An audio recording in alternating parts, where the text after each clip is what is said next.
Pearson. I'm a maker. I've been building things for many years, and I'm a workshop mentor at Helios Makerspace here in Montreal. I'm also a student in machining at Rosemount Technology Center, and as such I plan to bring you along into my trip into the world of machining. It's going to be pretty awesome. I've been intrigued by metalworking for a heck of a long time, but aside from a little bit of lathe work back in industrial arts class in the 1980s, I haven't had much of an opportunity until now to get into this. Just recently, a couple days ago, we started our first actual bench work task. This is going to be a drill bevel gauge, and I'm planning on exceeding the required tolerances by at least 10 times. So giving us a whole 10 thousandths tolerance on each dimension, and I want to get them at least within a thousandth of an inch. I do hope they will allow me to keep this. They say they won't, but if I do a nice enough job and ask really pleasantly, maybe they will be moved to allow me to keep my first tool. So, with machining, one thing that's critically important is precision, and this is every bit as true with hand tooling as it is with power tooling. And so we have to see how well we can do in getting, to start with, a perfectly square corner on a block. Now, in order to do that, you need an accurate reference and you need a good light source. So let's check it out. How have I done thus far with this particular tool? Pull around our light here. Find the right corner and hold it up. And what we want to do is get rid of that gap. And this is pretty good. It's not absolutely perfect. Let's check the other corner here. That one, that's really good, I think. Yes, I'm pretty pleased with that. I've probably got about a thou more to take off from that corner, and we'll be dead square. We also have a really nice finish. I'm going to focus up close on this. There you can see hand honed edge I put on there, going up to 1200 grit sandpaper last night at Helios. Now that's the bandsaw edge, the hacksaw edge, which I rough sanded on the sander, polished up a little bit, but just basically cleaned it up. And we're trying to get there. That's a glimpse into it. You can also see where I started hacksawing in the wrong place there, and there's a 1,000th of an inch clearance more between that cut and where I want to go. That was a little too close, so I recut it at this point. One requirement for a machinist is a good toolbox. Now, this one I think is a good toolbox, even though it's old and grungy and a little bit rusty in the bottom and stuff. Actually, that's exactly why I chose it. This is clearly a box that has some story to it. Found it at a flea market. It was super cheap, $5 or something like that. And it was just a generic, I'm not even going to mention the name, I removed the sticker. I just wanted to be a red toolbox.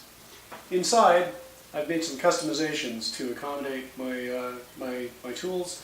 The tools for a machinist, obviously very precise, and they're kind of delicate.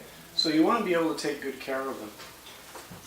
And so inside this one, that's normally locked on, you have various tabs that have been inserted here to hold in the instruments and keep them securely in place while the toolbox is being carried around or stored. We have various tools we got at a very reasonable price along with the program. These are Chinese manufacturers, so they're not to be confused in quality with something like Sterrett, for example. This is an Azimuth dial caliper. Seems to do a good job. I don't have any complaints with it. Solid construction. A scale. kind of flimsy actually. I think I'll probably get another. We have, made by STM, company that is not to be confused with the Montreal Bus Company. Little test indicator here. Does a beautiful job. Down to 1/10,000th, sorry, 5/10,000th accuracy. We have an edge finder.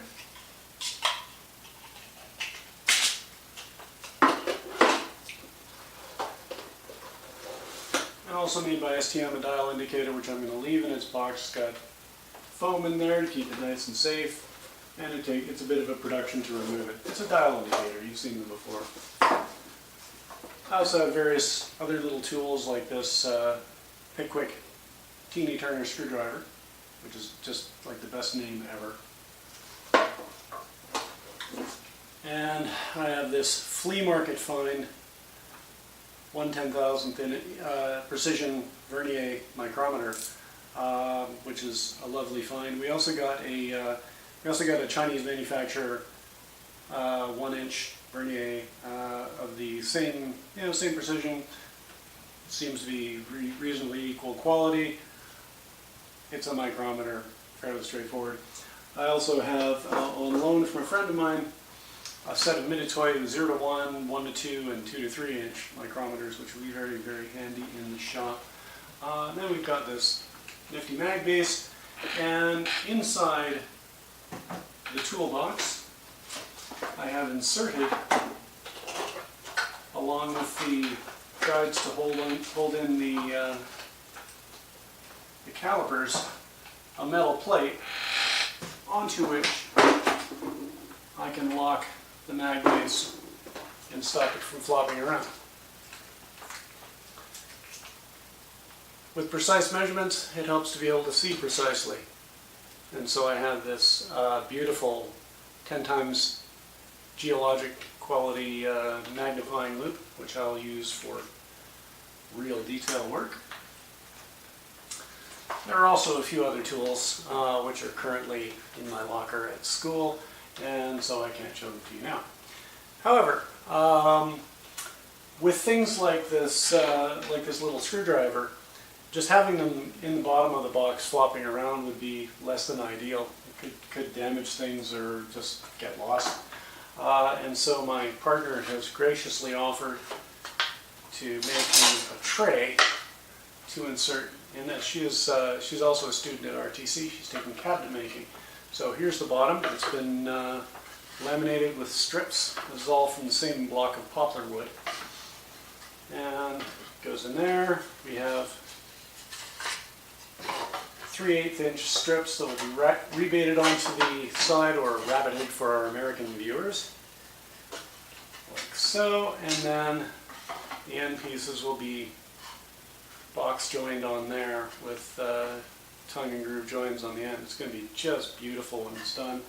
It's made to fit exactly inside here, with just enough room for the top to close on top of it to hold the whole thing in snug and secure inside the box. It's going to be awesome. I will show it to you once it's complete. My partner's awesome. What is this channel about? Basically, I like making. I like talking about making. I teach courses at Helios about electronics and Arduinos and stuff like that. I help people with woodworking over at the Makerspace. So I like to fill in people on doing crazy cool things. I've built well over 100 rockets, small.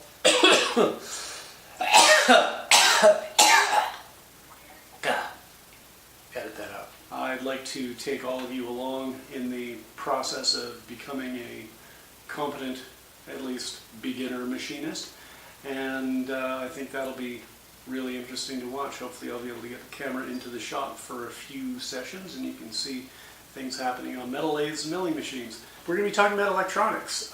This is an example of the fine Micronta brand.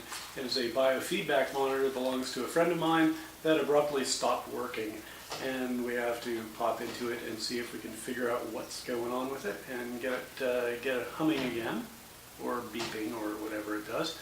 And yeah, we'll see if we can get that going. In any case, we'll have a peek inside, and you'll get to see what's going on there.